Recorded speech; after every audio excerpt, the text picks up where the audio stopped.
Hi, how to become a positive person அதை பற்றி தான் இந்த வீடியோவில் பார்க்க போகிறோம். ஆல்ரெடி இதை பற்றி பேச சொல்லி நிறைய பேர் இன்ஸ்டாகிராமில் மெசேஜ் பண்ணியிருந்தீங்க.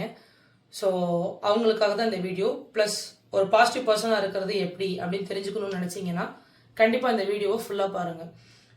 பாசிட்டிவ் பர்சனாக நம்ம இருக்கணும் அப்படின்னா ஃபஸ்ட்டு நம்ம நிறைய விஷயங்களை நம்மக்கிட்ட தான் திருத்தணும். சுற்றி இருக்கிறவங்கள்ட்ட திருத்துறதை விட நம்மக்கிட்ட தான் திருத்தணும். அதில் மெயினான ஒரு விஷயம் என்ன அப்படின்னா, இப்போலாம் எல்லாருமே எந்திரிச்சோன்னே அதிகமாக ஃபஸ்ட்டு பார்க்குற ஒரு விஷயமே என்னென்னா மொபைல் ஃபோனாக தான் இருக்குது.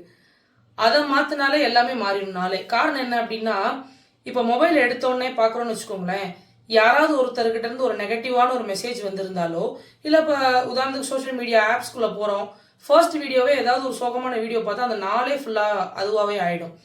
உதாரணத்துக்கு சொல்லுவாங்க இல்லையா, படிக்கிறதே காலையில் எழுந்திரிச்சோன்னே இயர்லியராக படி அப்படின்னு சொல்லுவாங்க. ஏன் அப்படின்னா, காலையில் எழுந்திரிச்சோன்னே நம்ம மைண்ட் தூங்கி எழுந்திரிக்கிறதுனால ரொம்ப ஃப்ரெஷ்ஷாக இருக்கும். ஏன்னா நம்ம தூங்குறப்ப மட்டும்தான் நம்ம மைண்டும் நம்ம ஹார்ட்டும் எதையும் திங்க் பண்ணாமல் இருக்கிற ஒரு நேரம். ஸோ அந்த நேரம் நம்ம அதுக்கு நல்ல ஸ்பேஸ் கொடுத்து காலையில் எழுந்திரிக்கிறப்ப ஃப்ரெஷ்ஷாக இருக்கிறப்ப நல்லா எந்த ஒரு விஷயம்னாலும் மனசில் ஆழமாக பதியும். அந்த நேரத்தில் போய் நம்ம அதை பார்க்கறதுனால என்ன ஆகும்னா அந்த நாளே டவுன் ஆகிடும். ஸோ ஃபர்ஸ்ட் எழுந்திரிச்சோடனே தயவு செய்து மொபைலில் பார்க்காதீங்க. ஒரு 1 hour to 2 hours கிட்ட வரையும் உங்களுக்காக டைம் ஸ்பெண்ட் பண்ணுங்கள். காலையில் எழுந்திரிச்சோடனே ஃபர்ஸ்ட் போய் ஃபேஸ் வாஷ் பண்ணுறது நாமளாக ஹாட் வாட்டரில் ஃபேஸ் வாஷ் பண்ணால் ஒரு மைண்ட் ரிலீஃப் கிடைக்கும். யூஸ்வலாக சொல்லுவாங்க இல்லையா, தலை ரொம்ப அதிகமாக வளைச்சாலே கொஞ்சம் வெதுவெதுப்பான தண்ணியில் மூஞ்சி கழுவு, இல்லை சூடான தண்ணியை சிப் பண்ணி குடின்லாம் சொல்லுவாங்க இல்லையா, அது உண்மையிலே ஒர்க் அவுட் ஆகும். அண்ட் என் லைஃப்லேயே ஒர்க் அவுட் ஆகிருக்கு. அதை தான் நான் உங்கள்கிட்ட ஷேர் பண்ணுறேன்.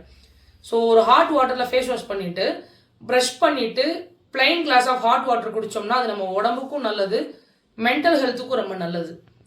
First point. செகண்டு என்ன அப்படின்னா, நம்ம எங்கே போனாலுமே நமக்கான வேலையை மட்டும் நம்ம பார்த்துட்டு வந்தோம்னா, அந்த ஒரு படத்தில் கூட சொல்லுவாங்களே, இருக்கிற இடம் தெரியாமல் வந்துடணும்னு. ஆக்சுவலாக அது ரொம்ப 100ல் ஒரு வார்த்தை. இருக்கிற இடம் தெரியாமல் நம்ம வந்துட்டா ரொம்ப நல்லது. காசிப், புரணி பேசுறது இருக்கு இல்லையா, புரணி பேசினாலும் சரி, புரணி பேசுறத நம்ம கேட்டாலும் சரி, அந்த இடத்துல நம்ம ஒரு பாசிட்டிவ் பர்சனாக வரவே முடியாதுங்க.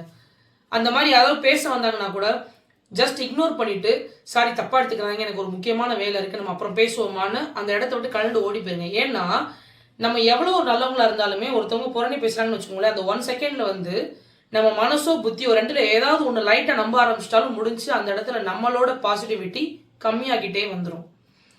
தேர்டு, இப்போலாம் நிறைய மெடிடேஷன் பண்றவங்கள பார்க்கவே முடியறதில்ல. மீறி பண்ணாலும் அது ஒரு ரிலீஜியஸாக கொண்டு போயிடுறாங்க. ஆக்சுவலான மெடிடேஷனோட பர்ஃபெக்டான விஷயம் என்ன அப்படின்னா, எதை பற்றியுமே திங்க் பண்ணாமல் மைண்டை எம்டியாக வைக்கிறது தான் ஒரு பர்ஃபெக்டான மெடிடேஷன். உதாரணத்துக்கு இந்த கடவுளை நினச்சிக்கோ, அவங்களவே நினச்சிட்டு கண்ணை மூடு அப்படின்னு யாராவது சொன்னாங்கன்னா தயவுசெய்து அதை நம்பவே நம்பாதீங்க. அது பேர் ஒரு ப்ராப்பரான மெடிடேஷனே கிடையாது. எதை பற்றியுமே திங்க் பண்ணாமல் மைண்டை ஃப்ரீயாக வைக்கிறது. உதாரணத்துக்கு சொல்லுவாங்க, இந்த புத்திஸ்ட் மார்க்லாம் இருக்காங்க இல்லையா, அவங்களுக்குலாம் பார்த்துருக்கீங்களா, மெடிடேட் பண்ணுறப்ப அவங்கெல்லாம் புத்தர்லாம் நினைக்க மாட்டாங்க, மைண்டை ஃப்ரீயாக தான் வச்சுருப்பாங்க. யூஸ்வலாக நம்ம கண்ணை முன்னா பிளாக் கலரில் தெரியும் இல்லையா, மெடிடேஷன் பண்ணுறது ரொம்ப வருஷமாக பண்ணிக்கிட்டே இருக்காங்கன்னா அந்த கண்ணை முன்னே பிளாக் கலராக இருக்கிறது ஒயிட் கலராக தெரிய ஆரம்பிக்கும். ஸோ பூ மழற சவுண்டு, அப்புறம் இலை தளிர் விடுற சவுண்டெல்லாம் கேட்க ஆரம்பிக்கும் அப்படின்னு சொல்லுவாங்க. அது உண்மையும் கூட. ஸோ இது எதுக்கு இந்த இடத்துல சொல்கிறேன் அப்படின்னா, டெய்லி 10 to 15 minutes, ஒன்று காலையில் எழுந்திரிச்சோடனே இல்லை நைட்டு தூங்க போகிறதுக்கு முன்னாடி, ரெண்டில் ஏதாவது ஒரு நேரம் மெடிடேஷன் பண்ணோம்னா நம்ம மைண்ட் ஃப்ரெஷ்ஷாக இருக்கும், நம்ம ஒரு பாசிட்டிவ் பர்சனாக இருக்கலாம். தேர்டு, ரொம்ப முக்கியமான ஒரு விஷயம், பாட்டு கேட்டால் தூக்கம் வரும்னு சொல்கிறது என்னமோ உண்மைதான். எந்த மாதிரி பாட்டு கேட்கணுன்றது இருக்கு. ஒரு சிலர் இருப்பாங்க, இந்த கைண்ட் ஆஃப் பர்சன் கண்டிப்பாக உங்கள் லைஃப்பில் இருப்பாங்க. நான் சொல்கிறத வச்சு பார்த்தீங்கன்னா உங்களுக்கே தெரியும். எப்போ பார்த்தாலும் சோக பாட்டே தான் கேட்பாங்க, சோகமான படங்களே தான் பார்ப்பாங்க. அவங்க வாட்ஸ்அப் ஸ்டேட்டஸ் கூட பார்த்தீங்கன்னு வச்சுக்கோங்களேன், சோகமான ஸ்டேட்டஸாக தான் இருக்கும். இந்த ஆல்பம் சாங்ஸில் நிறைய லவ் ஃபெயிலியர் சாங்ஸாக கேட்குறது, அந்த மாதிரி தயவு செய்து பண்ணவே பண்ணாதீங்க. அந்த மாதிரி பர்சனோட அதிகமாக நீங்களும் பழக்கம் வச்சுக்கிறாதீங்க. ஏன்னா அவங்களும் சேர்ந்து ஒப்பாரி வைக்கிறது இல்லாமல் நம்மளே சேர்ந்து அந்த ஒப்பாரிக்குள்ளே கொண்டு போயிடுவாங்க. நம்ம எவ்வளோ பாசிட்டிவாக பேசினாலும் கூட, இப்போ நம்ம க்ளோஸ் ஃப்ரெண்டாக இருக்காங்கன்னா மனசு கேட்காம போய் இப்படிலாம் இருக்காத நம்ம சொல்லலாம். ஒரு தடவை சொல்லலாம், 2 தடவை சொல்லலாம். தேர்ட் டைம் என்ன ஆகும் தெரியுமா, அவங்க பண்ணுற அந்த ஒரு விஷயம் நம்மளோட ஹேபிட்டாக மாறிடும். எப்பயுமே சோகப்பாட்டை அதிகமாக தூங்க போகிறதுக்கு முன்னாடி கேட்காதீங்க. ஏன்னா நிறைய அதில் வர லிரிக்ஸ் நம்ம பர்சனல் லைஃப்பில் ரிலேட் ஆகும். அப்படி ரிலேட் ஆச்சுன்னு வச்சுக்கோங்களேன், எதெல்லாம் நம்ம ஞாபகத்தில் வச்சுக்க கூடாது, மறக்கணும்னு நினைக்கிறோமோ அதெல்லாம் கண்ணு முன்னாடி ஞாபகம் வரும். அதான் சொல்றது, தூங்க போறப்ப தேவையில்லாததெல்லாம் திங்க் பண்ணாதீங்கன்றாங்களே. திங்க் பண்ணது நம்ம வாண்டடா போய் திங்க் பண்றது இல்லை. அப்படி தேவையில்லாத விஷயங்களை திங்க் பண்றதுக்கு நம்மளே ஒரு இனிஷியேட்டிவா இருக்கக்கூடாது. ஸோ சோகமான பாடல்களும் சோகமான மூவிஸும் அதிகமாக கேட்காதீங்க. ரொம்ப முக்கியமான ஒரு விஷயம், இப்போலாம் புக்கு படிக்கிறது நிறைய பேர்கிட்ட வந்து டவுன் ஆகிட்டே வருது. மொபைல் அப்படின்னு வந்ததுலேருந்து பிடிஎஃப் நான் பார்த்துக்கிறேன், விக்கிபீடியாவில் போய் செக் பண்ணிக்குவேன்றவங்க தான் ஜாஸ்தியாக இருக்காங்க. புக்ஸ் வந்து ரொம்ப கம்மியாகிட்டே வருது. பழைய மறைஞ்சு போன விஷயங்கள்லாம் இருக்குல்ல, அதெல்லாம் நிறைய தேட ஆரம்பிச்சோம்னாலே நம்ம ஒரு பாசிட்டிவ் பர்சனாக இருக்கலாம். நல்லா யோசிச்சு பாருங்க, பெரிய பெரிய லிஜெண்டரிலாம் இருப்பாங்க இல்லையா, அந்த மாதிரி நிறைய சாதிச்சவங்கலாம் பார்த்தீங்கன்னா புக்கு படித்து சாதிச்சவங்கள தான் இருப்பாங்க. ஃபார் எக்ஸாம்பிள் அப்துல் கலாம் சாரை கூட எடுத்துக்கலாம். அவரெல்லாம் வந்து அதிகமாக கூகுள் தான் செக் பண்ணாரா, சிஸ்டமில் தான் உட்காந்தாரான்னு கேட்டால் கண்டிப்பாக இல்லை. ஏன்னா அவரே வந்து பார்த்தீங்க அப்படின்னா அக்னி சிறகுகள்னு புக்கு தான் எழுதி போட்டார ஒழிய அவர் ஒரு வெப்சைட் கிரியேட் பண்ணிக்கிட்டு அதை எல்லாரும் ஃபாலோ பண்ணுங்கன்ற மாதிரிலாம் அவர் சொல்ல கிடையாது. ஸோ ஓகே, டெக்னாலஜி டெவலப்மெண்ட்ன்றது தேவை தான். ஆனால் அந்த டெக்னாலஜி டெவலப்மெண்ட்டில் நம்ம பழசெல்லாம் மறந்துக்கிட்டு வந்தோம்னாலே ஒரு பாசிட்டிவ் பர்சனாக இருக்க முடியாது. 10ஓட 11 அத்தோட நான் 1 அப்படின்னு இருக்கிறவங்க கண்டிப்பாக ஒரு பாசிட்டிவ் பர்சனாக இருக்க முடியாது.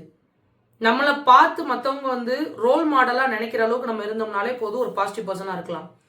அண்ட் முக்கியமான ஒரு விஷயம், எந்த ஒரு விஷயம் நமக்கு ரியாக்ட் ஆனாலும் கூட ஃபேஸ் ரியாக்ஷனை காமிக்காமல் அதை மனசுக்குள்ளேயே வச்சுக்கிட்டு இருக்கிறது ஒரு நல்ல பாசிட்டிவ் பர்சன்.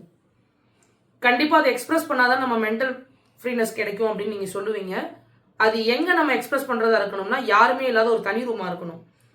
மேக்ஸிமம் குளிக்க போகிறப்ப தலைக்கு குளிக்கிறது இருக்கு இல்லையா, அந்த தலைக்கு குளிக்கிறப்ப அழுது மறந்துடுறது பெட்டர், நல்லது. இன்னொருத்தவங்க முடியாது மேக்ஸிமம் வந்து அழுகிற மாதிரி வச்சுக்காதீங்க. ஸோ அதுவே வந்து எப்படி ஆயிருந்தா நீங்கள் ஒரு தடவை தான் அழுதுருப்பீங்க, ஐயோ அது ஏதாவது ஒன்று சொன்னால் உடனே அழுதுரும் அப்படின்ற மாதிரி சொல்லி உங்களை ஒரு பாசிட்டிவ் பர்சன்லேருந்து ஒரு நெகட்டிவ் பர்சனுக்கு கொண்டு போயிடுவாங்க. அதை மட்டும் என்றைக்குமே பண்ணவே பண்ணாதீங்க. அன்னெசரியான விஷயங்களுக்கு ரியாக்ட் பண்ணாதீங்க. எல்லாத்துக்கும் மேலே முக்கியமாக ஒரு பாசிட்டிவ் பர்சனாக இருக்கணும்னா நீங்கள் உங்களை பற்றி மட்டும் அதிகமாக கேர் பண்ணுங்கள், இன்னொருத்தவங்களை பற்றி அதிகமாக கேர் பண்ணாதீங்க. ஏன்னா ஒருத்தவங்களுக்கு நம்ம வந்து அட்வைஸோ சஜஷனோ தான் நம்ம சொல்ல முடியும். அவங்களுக்காக அவங்க லைஃப்பை போய் நம்ம வாழ முடியாது. சொல்லுவாங்க இல்லையா, உன் பிரச்சனையை நான் தலையில் வச்சு சுமக்க முடியாதுன்னு. அப்படிதான் இருக்கணும். அப்படி இருந்தாலே போதும், நம்ம ஒரு பாசிட்டிவ் பர்சனாக இருக்கலாம். இந்த உலகத்திலே உனக்கு யார் ரொம்ப ரொம்ப முக்கியம் அப்படின்னு கேட்டால் எனக்கு நான் தான் ரொம்ப ரொம்ப முக்கியம்னு என்னைக்கு நீங்கள் சொல்கிறீங்களோ அன்னைக்கு தான் ஒரு நல்ல பாசிட்டிவ் பர்சனாக நீங்கள் இருப்பீங்க. வீடியோ பிடிச்சிருந்தா கண்டிப்பாக நம்மளோட சேனலை சப்ஸ்கிரைப் பண்ணுங்கள். அண்ட் வேறு ஏதாவது நான் டாபிக் பேசணும்னு நினச்சிங்கன்னா கமெண்ட்ஸில் சொல்லுங்கள். அண்ட் இன்ஸ்டாகிராம் ஐடியில் நிறைய பேர் கமெண்ட்ஸில் சொல்கிறீங்க, இங்கேயும் சொல்லலாம் கண்டிப்பாக. அண்ட் தொடர்ந்து அப்டேட்ஸ் நிறையா வரும், கண்டிப்பாக ஃபாலோ பண்ணுங்கள், சப்போர்ட் பண்ணுங்கள். தேங்க்யூ.